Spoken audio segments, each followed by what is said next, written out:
Welcome back to दक्षता academy channel. तो कैसे आप सब।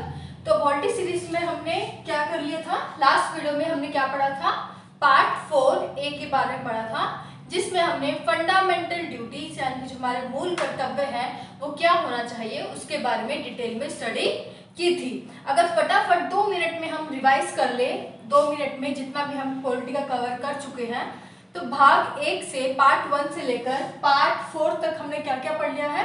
तो पार्ट 1 में, भाग 1 में हमने देखा था संघ और इसका राज्य क्षेत्र, union and it's territory. Part 2 में हमने कवर किया था नागरिकता, सिटीजनशिप के बारे में। पार्ट 3 में क्या आते हैं हमारे, फंडामेंटल राइट्स, मूल अधिकार। पार्ट 4 में क्या आते हैं हमारे, वो आते हैं नीति निर्देशक तत्व या डीपीएसपी। और पार्ट 4A में आते हैं आपके मूल कर्तव्य या फंडामेंटल ड्यूटीज। और उसके बाद जो है आता है हमारा नंबर पार्ट 5 का, जिसमें आते हैं आपके संघ यानी कि यूनियन। तो पार्ट 5 में संविधान के किसके बारे में बताया गया है, संघ के बारे में बताया गया है, यूनियन के बारे में बताया गया है। तो आज की वीडियो में जो मेन आपके लिए याद करना जो है जरूरी है, तो पूरा आपके सामने मैं एक डायग्राम के रूप में पूरा क्लासिफाई करूंगी, तो आप ध्यान से देखिएगा। तो पार्ट 5 में जो आपके आर्टिकल आते हैं, सबसे पहले वो देख ले वो कौन से आर्टिकल आते हैं। तो इसमें जो आपके आर्टिकल आएंगे वो आएंगे आर्टिकल 52 से लेकर 151 तक।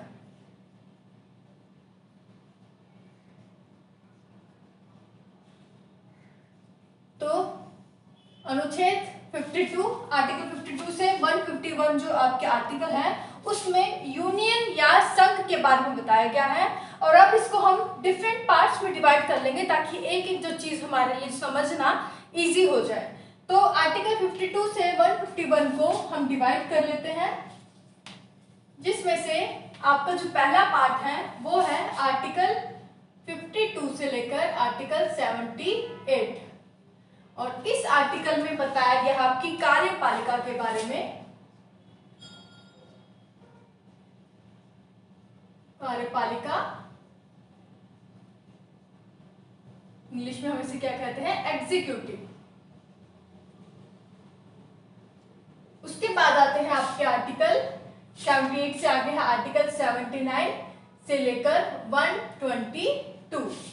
और इसमें आपके बताया गया है कि संसद के बारे में, पार्लियामेंट के बारे में।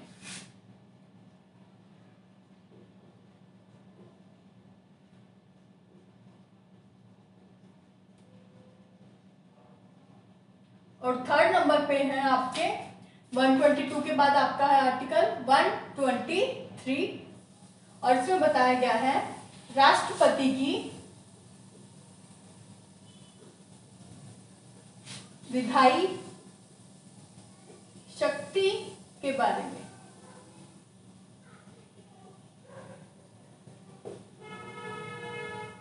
मीन्स लेजिस्लेटिव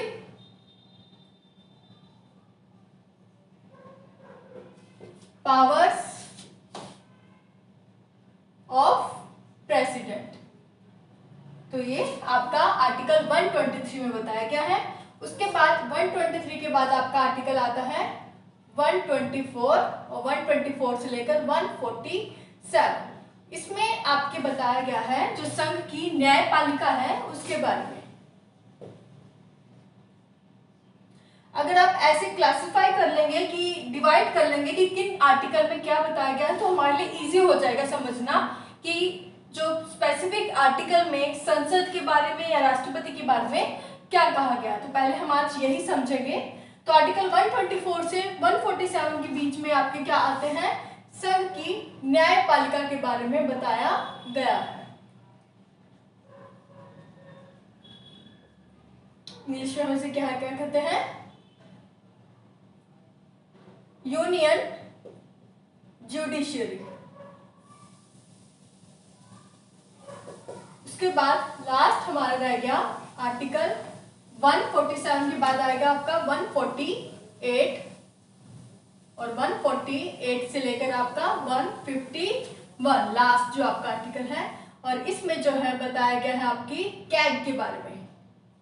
और क्या क्या है आपका, लिख लें, यहाँ पे मैं लिख नहीं रही। Comptroller and auditor general of India, Bharat का नियंत्रक एवं लेखा परीक्षक के बारे में आर्टिकल 148 से 151 के बीच जो है आपका उसके बारे में एक्सप्लेनेशन है। तो ये जो है हमने जो आपके पार्ट 5 में जो जितने भी आर्टिकल दिए हुए हैं 52 से 151 के बीच, उन सभी में आपके संघ के बारे में बताया गया है, यूनियन के बारे में बताया गया है। और इन सभी जो आर्टिकल थे 52 से 151 को, उसको हमने 5 कैटेगरीज में डिवाइड कर लिया है। लास्ट जो है आपकी ये है, इसमें 5 कैटेगरीज में डिवाइड किया है ताकि हमारे लिए और समझना आसान हो जाए कि एक एक कैटेगरी के बारे में हम पढ़ते जाएंगे कि उसमें क्या बताया गया है, किसके बारे में बताया गया है, और तो हमारे लिए और आसान हो जाएगा।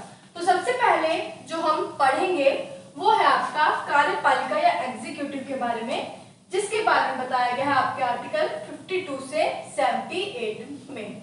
तो यहाँ देख लें, हम डिफरेंट क्लासिफाई करें तो सबसे पहले जो इसमें कैटेगरी आएगी वो है आपके आर्टिकल 52 से लेकर 78 के जो आपके आर्टिकल है उसे हमें एक एक करके देखना है कि किस आर्टिकल में क्या कहा गया है, फिर उसे हम किस कैटेगरी में रख सकते हैं।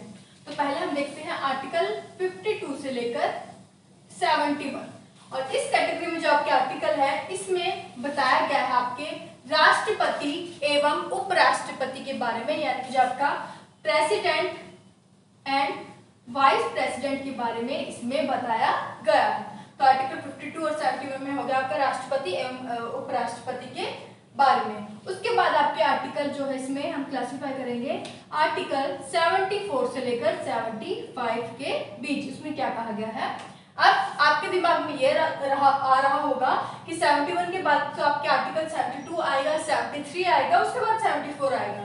तो 72 और 73 में यहाँ पर क्यों नहीं लिख रही हूँ, क्योंकि 72 और 73 में जो दिया गया है वो आपका वही बताया गया है कि जो आपकी राष्ट्रपति की जो शक्तियां होंगी उससे रिलेटेड जो है प्रावधान आपके आर्टिकल 72 और 73 में दिए गए हैं। तो जब हम प्रेसिडेंट के बारे में पढ़ेंगे तभी हम वो चीज भी कवर कर लेंगे।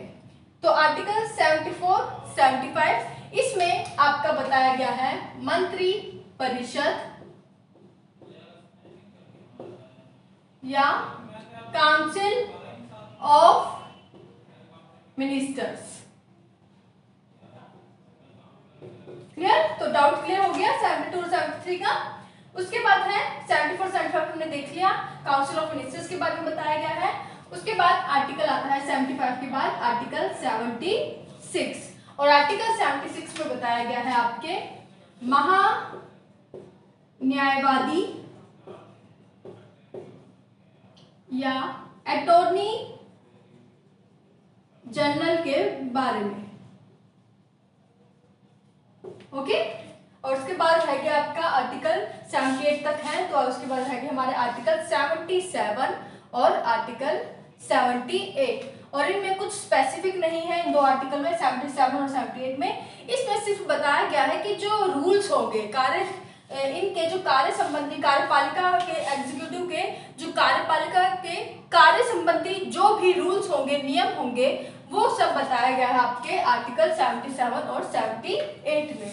तो इसमें बताया गया है कार्य संचालन के नियम के बारे में बताया गया है कि जो आपके एग्जीक्यूटिव पावर है, कार्यपालिका है, वो क्या कार्य किस प्रकार से करेगी, वो आर्टिकल 77 से 78 में बताया गया है। तो ये है आपका पूरा ब्रॉड क्लासिफिकेशन पार्ट 5 का, भाग 5 का, जो यहाँ पे हमने ऊपर किया है। उसके बाद इसे हम एक एक करके पढ़ेंगे, जिसमें सबसे पहले हमने लिया है कार्यपालिका को। तो कार्यपालिका को आर्टिकल 52 से 78 को हमने इसे ब्रॉडली क्लासिफाई कर लिया है, और इसमें जो हम सबसे पहले पढ़ेंगे आर्टिकल 52 से 71, जिसमें हम प्रेसिडेंट और वाइस प्रेसिडेंट के बारे में पढ़ेंगे, और जिसमें जो मेन चीज है वो है हमारे कि राष्ट्रपति का चुनाव। तो राष्ट्रपति जो इलेक्शन है वो कैसे इलेक्टेड होते हैं, ये चीज इंपॉर्टेंट है जो कि हम सबसे पहले कवर करेंगे। तो वीडियो खत्म करने से पहले आपके लिए मैं क्वेश्चंस लिख के लाई थी, तो वो देख ले थोड़े।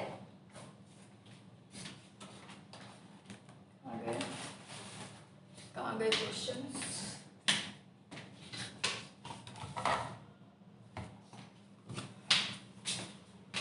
हाँ, ये रहे। तो आपको 5 क्वेश्चंस दे रही हूँ मैं, 5 पांचों के पांचों को आंसर आपको नीचे कमेंट सेक्शन में बताना है। मैं सभी के आंसर देखूंगी कि किसने कमेंट किया है, किसने आंसर दिया है, किसने नहीं दिया। अगर आपको कोई डाउट रह गया हो तो आपको भी बता दे। तो वीडियो इसीलिए अभी यहाँ पे पोस्ट कर रही हूँ क्योंकि जो राष्ट्रपति का इलेक्शन है वो काफी लंबा है, उसके लिए हमें पूरी एक अलग से वीडियो बनानी होगी।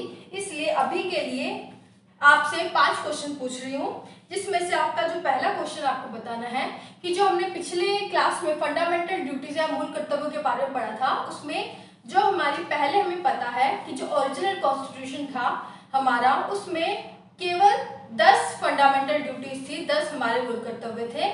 लेकिन जो हमारा 11वां मूल कर्तव्य है वो बाद में जोड़ा गया।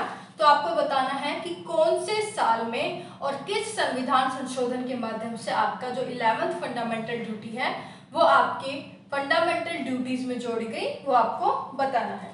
नेक्स्ट क्वेश्चन इजी है। सेकंड क्वेश्चन आपको बताना है आर्टिकल 17 में क्या है, तो काफी इंपॉर्टेंट भी है।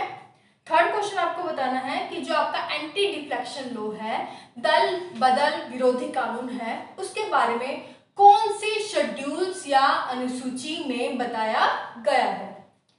फोर्थ क्वेश्चन है कि जो आपके सुप्रीम कोर्ट के द्वारा आपके जो फंडामेंटल राइट्स हैं उनके संरक्षण के लिए जो रिट जारी की जाती है 5 प्रकार के, उन 5 रिटों का आपको नाम बताना है।